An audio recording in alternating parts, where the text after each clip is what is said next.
Imagine a game that promises to grant your greatest wish, but charges you in memories, in days of your life, and in the thin line between what's real and what's illusion.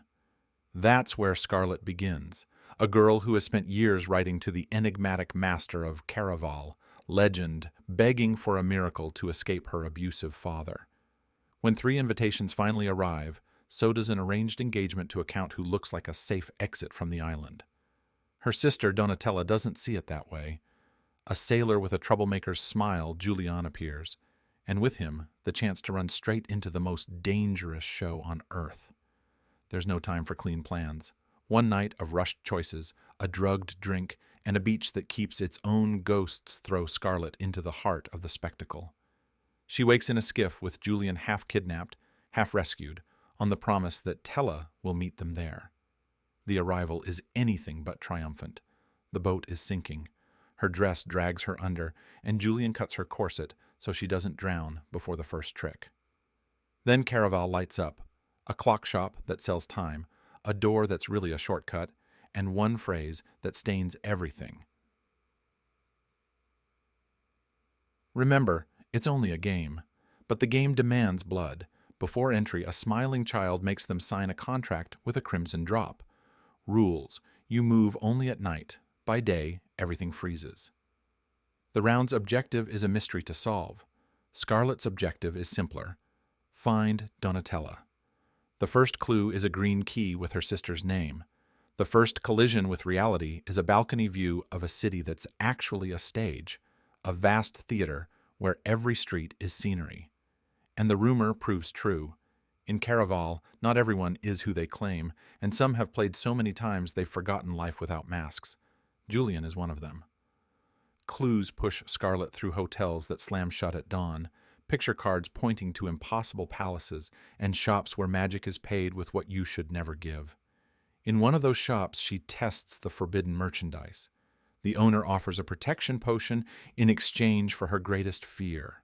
Scarlet thinks of her father, of losing Tella, and sells a slice of her soul for a vial that might not even work. Outside, whispers lead her to a wishing well. She presses a symbol and the water opens into a staircase. She descends into tunnels, hears screams swearing they belong to Julian, and chooses not to believe, because if everything is theater, maybe pain is too. Caraval doesn't just tempt, it steals. A chronicler named Aiko carries a photojournal that captures each round, but the price for a peek is steep. Scarlet gambles. She tries to pay with truth, her greatest fear, her deepest desire, and when the scales don't believe her, she surrenders the unthinkable. 2 days of her life. The cost drops her. Through visions, faces from the past, and names spoken like curses, legends, story sharpens. A love he couldn't have, a vengeance passed down, a spectacle built to grant wishes and collect them. Reality keeps intruding. The Count reaches the island, so does her father. The past crashes onto the stage with very real knives. In a locked room, the Count corners Scarlet. She remembers the protection elixir hidden in her dress, throws it in his face, and escapes with Julian. He bleeds, half jokes, half confesses, and every silence of his is a new hint that he's tied to legend more tightly than he admits. But Scarlet isn't playing for curiosity anymore. She's playing for Donatella. The trail leads her back to a carousel ringed with roses, one of the few things that still burned with color when Caraval dimmed her world. Between thorns she finds a hidden entrance. Inside waits legend, no applause, no audience, just sharp questions. Who would you save if you could only save one? Why does Caraval unfold at night? Scarlet answers that darkness makes us believe no one's watching, so we do what we'd never dare in daylight. Legend smiles without joy. He brings out Julian and, with a move that slices past the word game, presses him to the edge of death. The clock is ticking. Donatella will die an hour after sunrise if Scarlet can't find her. She finds her. But Tella is radiant, dressed for a party, certain she's engaged to a charming man named Daniel. The name is a mask. Daniel is legend. Her father enters. Truth and lie arrive together. Tella looks at the balcony's edge, at her life before Caraval, and chooses. She jumps. The silence that follows isn't a carnival trick. Something breaks in Scarlet. Something else finally aligns. Without fear, she faces her father and speaks his crime out loud, the murder of a friend who tried to help her. Legend admits other sins, but the performance goes on, even without applause. That's when Scarlet notices what never fit: a crystal box bearing Caraval's symbol. A letter Tella wrote a year ago asking for help to escape their private hell. The pieces turn. Maybe this round wasn't centered on Scarlet because Legend is capricious. Maybe it's because Tella arranged everything. Letters and side characters confirm it. Donatella has been bargaining with Legend for months, baiting him with redemption and promising a game he couldn't refuse. Many deaths have been very real. The pain was real. The blood was real.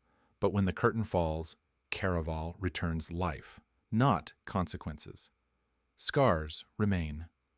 Dante reappears, marked. Julian returns too, with a wound that no longer bleeds and a secret that all but shouts. His bond to Legend is blood and debt. Scarlet understands without him saying it outright. Maybe they're brothers, maybe they're all the other has. What's certain is, Julian isn't staying for his brother, he's staying for her. The island wakes to celebration. The music is beautiful and dangerous. Scarlet and Julian find each other among masks and champagne-scented laughter. They kiss like two people signing an armistice that might shatter any second. Donatella dances with a happiness that feels like defiance until a stranger brushes her dress and slips a note into her pocket. "A friend," says the signature. The message cuts deeper than any blade. "Your mother would be proud of how you survived the game. You'll be able to see her soon. First, keep your side of the bargain. I'll be collecting very soon." And just like that, Caraval closes without really closing. This show doesn't end when the lights go out. It just changes stages. Scarlet has her sister back. She's learned love can bloom inside a lie, and a lie can hide the only truth you needed. She knows the rules are cruel. The magic will restart your pulse, but it will leave the scar so you remember the cost. Legend has won and lost at once. Tella has bought a future with a debt that smells like danger. And Julian, the player who always seemed passing through stays where he never meant to, beside someone who looks at him as if, among all the performances, he finally found the truth. So tell me, if you were invited to a show where your wish comes true only if you pay with what hurts most, would you sign the contract? Because the next round is already written, and Donatella's debt is about to come due.